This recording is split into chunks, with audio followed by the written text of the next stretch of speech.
أعوذ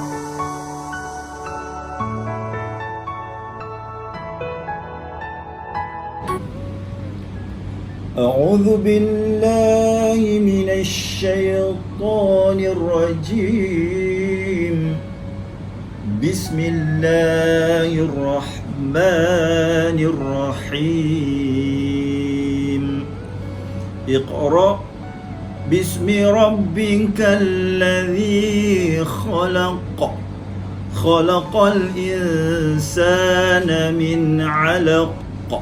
اقرأ وربك الأكرم الذي علم بالقلم علم الإنسان ما لم يعلم. صدق الله العظيم. Alhamdulillah, tuan-tuan sidang penonton yang dihormati. Alhamdulillah, Allah memerintahkan kita supaya kita bacalah Al-Quran. Dan sabda Nabi SAW dalam hadis Muslim, Iqra'ul Quran fa innahu ya'til yawmal qiyamah syafi'an li ashabih.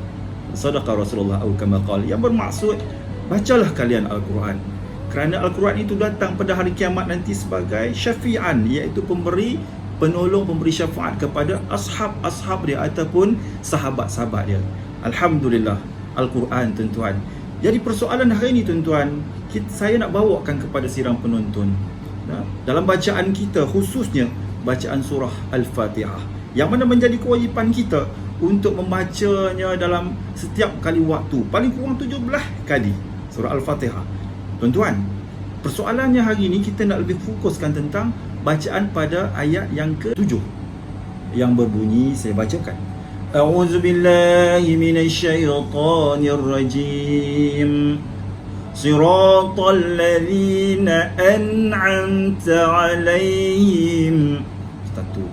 Yang kedua, صراط الذين أنعمت عليهم. Jadi, ada dua cara kaedah saya bacakan tadi. Yang mana dirasakan lebih tepat dan menepati kaedah bacaan ataupun mengikuti riwayat bacaan.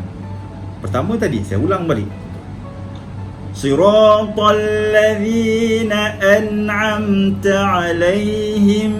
Yang kedua, Siratal ladzina an'amta 'alaihim. Baik. Macam sama tapi berbeza. Baik. Pertamanya, mari kita tengok ayat ini. Siratal ladzina an'amta 'alaihim. Yang kedua, siratal ladzina an'am. Ada perbezaan di situ. Berbeza pada huruf di sini. An'am. Jadi mengikut qiraat ataupun mengikut huruf yang tepat adalah huruf hamzah.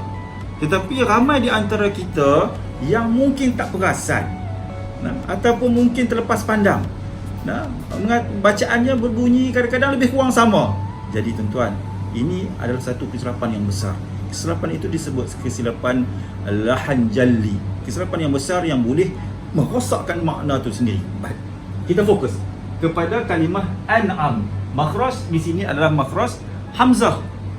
Makhraj hamzah. Makhraj di mana? Karena persoalan, kalau kita baca an'am, itu makhraj huruf ain. Huruf ain. Begini ain. Kita boleh melihat di sini. Ini ain. Kalau kita tukarkan an'am jadi an'amta.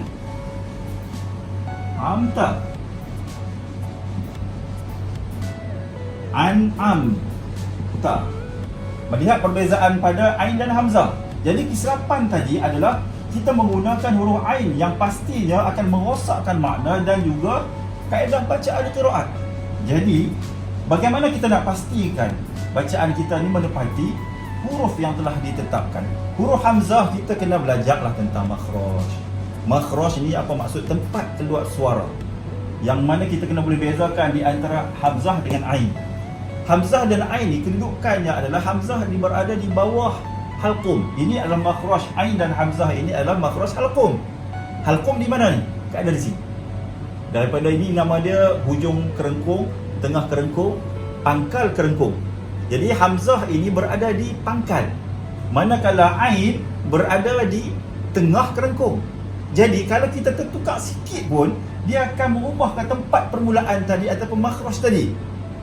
Jadi penting permulaan itu. Hamzah berada di sini. Jadi bagaimana kita nak pastikan ia nak menepati ataupun kaedah yang kita boleh guna pakai untuk menentukan di mana makhraj yang tepat dalam daerah makhraj itu. Contoh, kita letakkan untuk mengenal pasti kita nak mengenal pasti makhraj adalah dengan meletakkan sukun pada huruf tersebut. Hamzah kita letakkan sukun di situ. Contohnya kita letakkan huruf hamzah juga di depan baris atas untuk memastikan di mana. Kita gabungkan, kita mutlakkan bacaan a. Sekali lagi dah, kita gabungkan, dia bunyi a, maka kita dengar, kita perasan, kita cuba rasa di mana keluarnya makhraj tersebut. A. Oh, di sini. Inilah disebutkan cara nak mengenal pasti makhraj.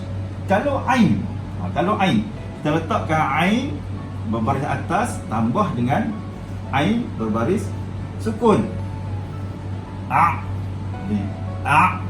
Di sini kita dengar dia berada di sini, disempitkan separuh disempitkan. Manakala hamzah dia tidak perlu disempitkan, terus suara itu keluar daripada pita suara. Kalau ain maknanya disempitkan huruf ain. Jadi kesilapan beginilah kadang-kadang kita terlepas pandang dalam kita meletakkan makhraj yang tepat. Disebab tu makhraj ataupun disebut sebagai tempat keluar suara, tempat bunyi, starting point sebelum kita nak bunyi suara, nak tolak suara daripada suara tu, di mana kita nak mula, itu disebut sebagai makhraj. Jadi ketepatan dalam kita meletakkan makhraj ini sangat penting. Manakala ayat sini, ayat yang ketujuh ni, marilah kita sama-sama kita perbetulkan antara perkara yang dilihat berlaku dalam masyarakat kita, dalam diam tak diam, sedap tak sedap, berlaku kesilapan di sini. Menukar huruf hamzah kepada ain. Siratal ladzina an'am. Salah, maka yang tepatnya huruf makhrajnya adalah hamzah. Jadi bagaimana bunyinya? Siratal ladzina an'am. Okey, dapat? Macam mana senang pun tu macam dapat? Okey, insya-Allah boleh. Insya-Allah boleh. Cumanya kita lepas ini kita akan cuba untuk memahami makhraj setiap huruf hijaiyah yang terdapat dalam Al-Quran. Hari ini kita kena pasti makhraj hamzah. Insya-Allah di keluaran ataupun siaran yang akan datang, bersama channel yang bersama dengan saya, MRO 7, insya-Allah sama-sama kita berusaha untuk memperbaiki bacaan kita. InsyaAllah mudah-mudahan perkongsian yang ringkas ini dapat membantu tuan-tuan. Stay tune insya-Allah. Wassalamualaikum warahmatullahi wabarakatuh.